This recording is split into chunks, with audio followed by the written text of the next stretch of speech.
പാലക്കാട് തോൽവിയുടെ പശ്ചാത്തലത്തിൽ പാലക്കാട് മാത്രമല്ല മൂന്നിടങ്ങളിലും വയനാട്, ചേലക്കര, പാലക്കാട് മൂന്നിടങ്ങളിലും ബി പിന്നാക്കം പാഞ്ഞതിൻ്റെ ഉത്തരവാദിത്തം ഏറ്റെടുത്ത സുരേന്ദ്രൻ രാജിവെക്കണമെന്ന് ബിജെപിക്കുള്ളിലെ പ്രബല വിഭാഗം ആവശ്യം ഉന്നയിക്കുമ്പോൾ ആ രാജിസന്നദ്ധത അറിയിച്ചുവെന്ന് സുരേന്ദ്രൻ്റെ അടുത്ത വൃത്തങ്ങൾ തന്നെ മാധ്യമങ്ങൾക്ക് വാർത്ത ചോർത്തി നൽകുമ്പോൾ സുരേന്ദ്രൻ പറയുന്നു, രാജി താല്പര്യത്തിൽ നിന്ന് താൻ പിന്മാറിയിട്ടില്ല.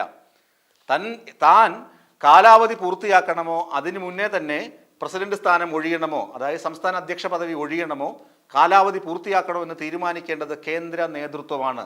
തന്നെ അപ്പോയിന്റ് ചെയ്തിരിക്കുന്നത് കേന്ദ്ര നേതൃത്വമാണ്, അല്ലാതെ മറ്റാളുകൾ പറയുന്നത് പോലെ ഒന്നുമല്ല കാര്യങ്ങളെന്നാണ് സുരേന്ദ്രൻ പറയുന്നത്. പ്രകാശ് ജാവദേക്കർ ഒന്നുകൂടി അത് ഉറപ്പിച്ചു പറയുന്നു. ആരും ഇക്കാരണത്താൽ, തെരഞ്ഞെടുപ്പ് പരാജയത്തിന്റെ കാരണത്താൽ ആരും രാജിവെക്കേണ്ടതില്ല. അതേ അവസരം തന്നെ സി കൃഷ്ണകുമാറിനെതിരെ ശക്തമായ ആരോപണമാണ് പാലക്കാട് ഉയരുന്നത്. സി കൃഷ്ണകുമാറിൻ്റെ വീട്ടുവഴക്കും കുടുംബവഴക്കും ഭാര്യയുമായിട്ടുള്ള തർക്കങ്ങളുമൊക്കെ നേരത്തെ തന്നെ നിങ്ങൾ വാർത്തകളിൽ കണ്ടിട്ടുണ്ട്.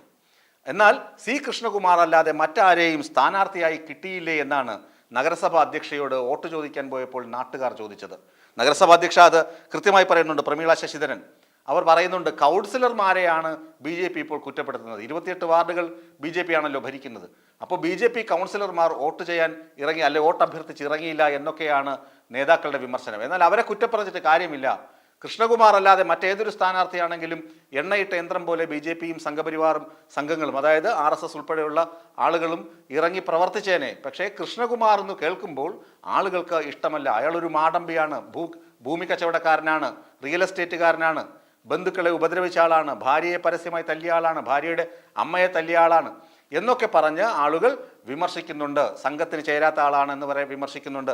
ആ വിമർശനമാണ് ഈ തോൽവിക്ക് കാരണം എന്ന് പ്രമീള ശശിധരൻ പറയുന്നുണ്ട്. അതുപോലെ അവിടെയുള്ള ചുമതല കൊടുത്ത രഘുനാഥ് ആണെങ്കിൽ ഒരു വാർഡ് കൗൺസിലറായി മത്സരിച്ചാൽ പോലും ജയിക്കാൻ പക്വതയില്ലാത്ത, ജയിക്കാൻ സാധ്യതയില്ലാത്ത ഒരാളെയാണ് ഒരു നിയമസഭാ മണ്ഡലത്തിൻ്റെ തെരഞ്ഞെടുപ്പിനുള്ള ചുമതല ചുക്കാൻ പിടിക്കാൻ ഏൽപ്പിച്ചത്. അതും കെ സുരേന്ദ്രന് പറ്റിയ വീഴ്ചയായി കണക്കാക്കുന്നുണ്ട്.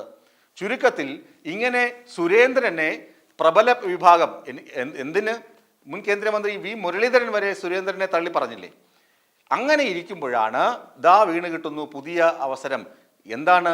കണ്ണാടിയിൽ, അതായത് നിയമസഭാ മണ്ഡലത്തിൽപ്പെട്ട കണ്ണാടി മേഖലയിൽ ബി വോട്ട് മറിച്ചത് ശോഭാ സുരേന്ദ്രൻ്റെ ഡ്രൈവറാണെന്നാണ് സുരേന്ദ്രൻ്റെ കണ്ടെത്തൽ. ശോഭാ സുരേന്ദ്രൻ്റെ ഡ്രൈവർ ഇടപെട്ട് കണ്ണാടിയിലെ വോട്ട് മറിച്ചു. അതാണ് തോൽവിയുടെ ഒന്നാമത്തെ കാരണം. ശോഭാ സുരേന്ദ്രനും അവരുടെ സിൽബന്ധികളും ചേർന്ന് മറ്റ് പ്രദേശങ്ങളിൽ ആളുകളെ കണ്ട് വോട്ട് മറിച്ചു. അതുകൊണ്ട് ശോഭാ സുരേന്ദ്രനെതിരെ അച്ചടക്ക നടപടി വേണമെന്നാവശ്യപ്പെട്ട സുരേന്ദ്രൻ കേന്ദ്ര നേതൃത്വത്തിന് പരാതി നൽകിയിട്ടുണ്ട്. അതൊരു ഞെട്ടിക്കുന്ന സംഭവമാണ്. എന്താണ്? സുരേന്ദ്രന്റെ രാജിക്ക് പാർട്ടിയിലെ അണികളും അതുപോലെ തന്നെ പ്രബല വിഭാഗം നേതാക്കളും മുറവിളി കൂട്ടുമ്പോൾ പ്രകാശ് ജാവദേക്കർ കെ സുരേന്ദ്രനെ പിന്തുണച്ച് രംഗത്ത് വരുമ്പോൾ കെ സുരേന്ദ്രൻ ഒന്ന് ചെയ്യുന്നു. എന്താണ്? തൻ്റെ രാജിക്കാര്യം നിശ്ചയിക്കേണ്ടത്, താൻ കാലാവധി പൂർത്തിയാക്കണമോ അതോ നേരത്തെ ഇറങ്ങി പോകണമോ എന്നൊക്കെ തീരുമാനിക്കേണ്ടത് കേന്ദ്ര നേതൃത്വമാണ്, അല്ലാതെ ഇവിടെയുള്ള ആളുകളല്ല.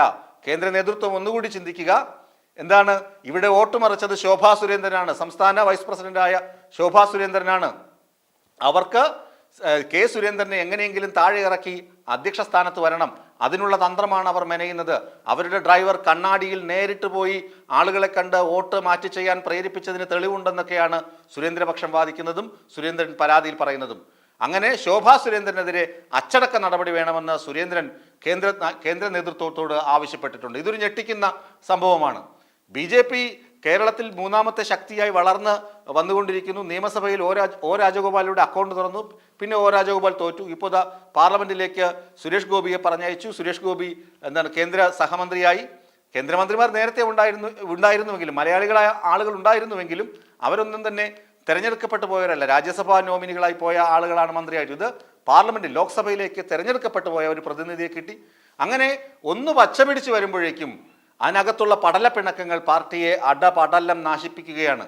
ശോഭാ സുരേന്ദ്രനെ വിളിക്കൂ, പാർട്ടിയെ രക്ഷിക്കൂ എന്ന് ഒരു വിഭാഗം ശക്തമായി ആവശ്യപ്പെടുമ്പോൾ ശോഭാ സുരേന്ദ്രനാണ് പാലം വലിച്ചത്, ശോഭാ സുരേന്ദ്രനാണ് പരാജയത്തിന്റെ പ്രധാന കാരണം, ശോഭാ സുരേന്ദ്രൻ ഇടപെട്ട് വോട്ട് മറിച്ചു, ശോഭാ സുരേന്ദ്രന്റെ ഡ്രൈവർ നേരിട്ടെത്തി കണ്ണാടി പ്രദേശത്തെ ആളുകളോട് പറഞ്ഞു വോട്ട് മറിച്ച് ചെയ്യാൻ പറഞ്ഞു. ഇതൊക്കെ ആരോപണമായി കേന്ദ്ര നേതൃത്വത്തിന് എത്തുകയാണ് സുരേന്ദ്രനിലൂടെ. ശരിക്കു പറഞ്ഞാൽ സുരേന്ദ്രൻ ശക്തി ഒന്നുകൂടി വർദ്ധിപ്പിച്ചു. ശോഭാ സുരേന്ദ്രനെ ചവിട്ടി താഴ്ത്തുക, അല്ലെങ്കിൽ അവരെ പടിയടച്ച് പിണ്ടം വയ്ക്കുക, അവരെ മാക്സിമം വെറുപ്പിക്കുക, അതിൽ സുരേന്ദ്രൻ കുറെ കൂടി ശക്തി തെളിയിച്ചു എന്ന് വേണം ഈ തെരഞ്ഞെടുപ്പ് കഴിയുമ്പോൾ മനസ്സിലാക്കാൻ.